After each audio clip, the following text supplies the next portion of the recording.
This book is read by Smriti Gupta in the year 2021 for the purpose of engaging students with their books and helping them in their reading skills. Personal suggestion: this audiobook will be more efficient for your studies when you will be reading the same simultaneously with the reader.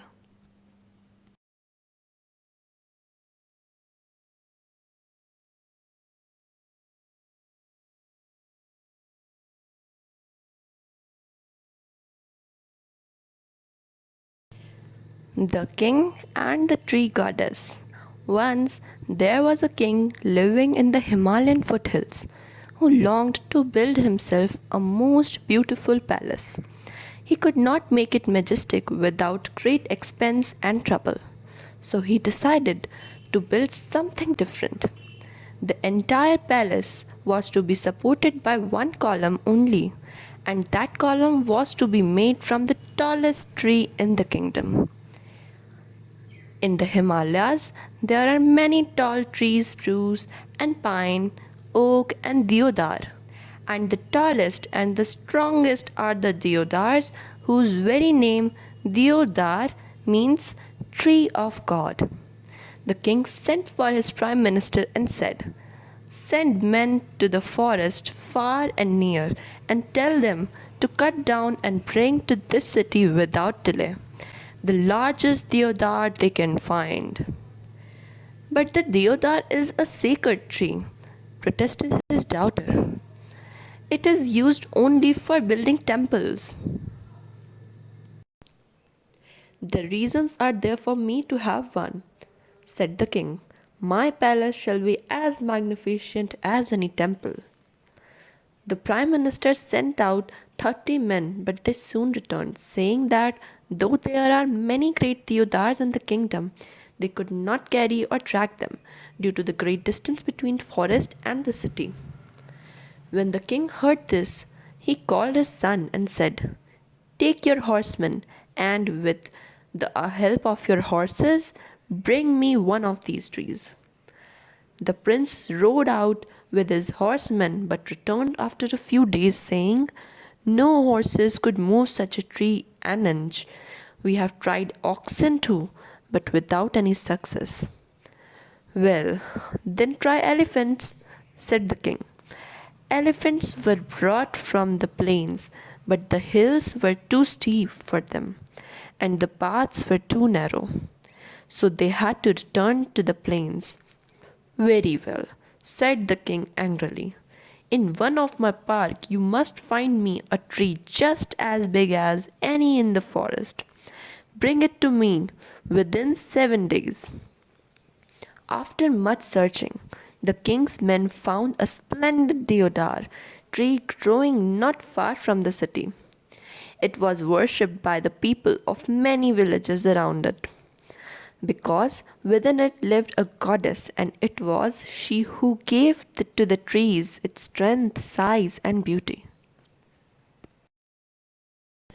When the Prime Minister and his men had decided that the column for the king's palace must be made from this lofty deodar tree, they came with garland, lamps, and music to pay their respect to the goddess inside, and to request her that she must leave her abode.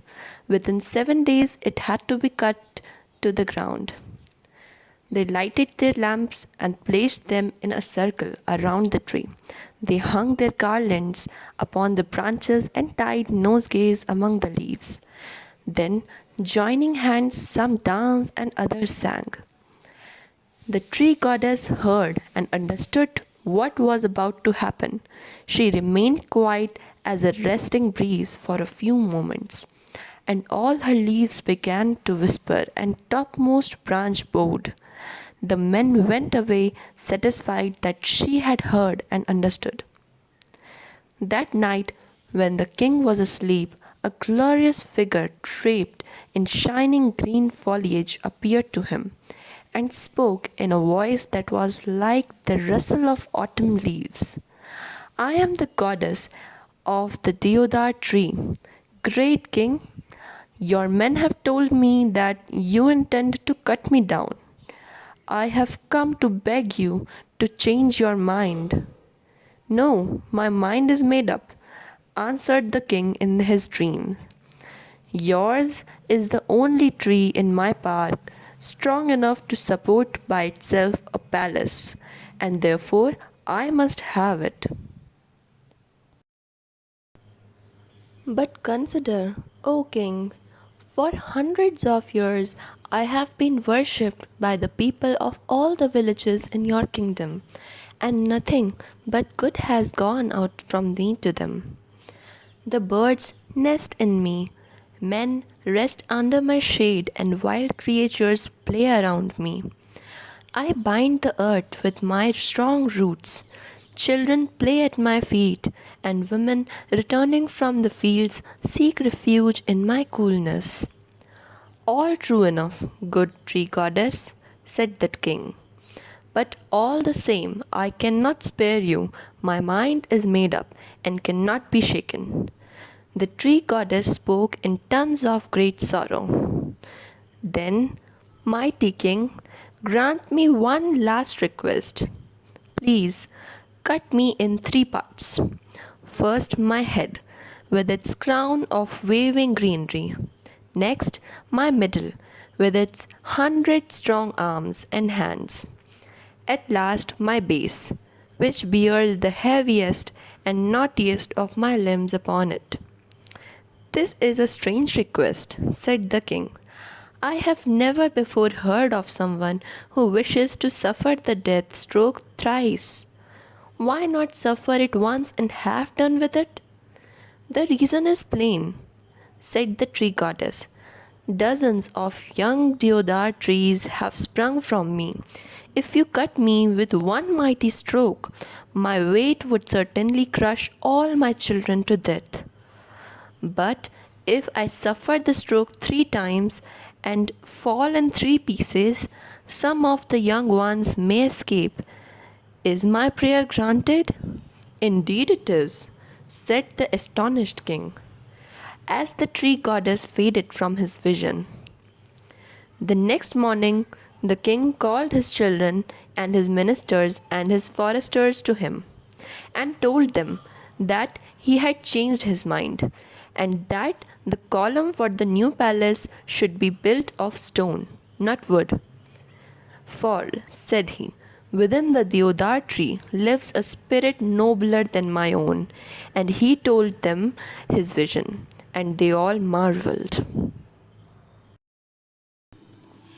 And the king built his palace upon a great column of stone, and around its base he created a beautiful park, and the children of the city and the surrounding villages flocked to the garden to sit on grass and enjoy the many beautiful flowers and trees that had been planted on all sides. Taking the example of the king, no one built their houses of wood anymore. The houses were made of stone, and the great deodars were able to spread freely through the forests.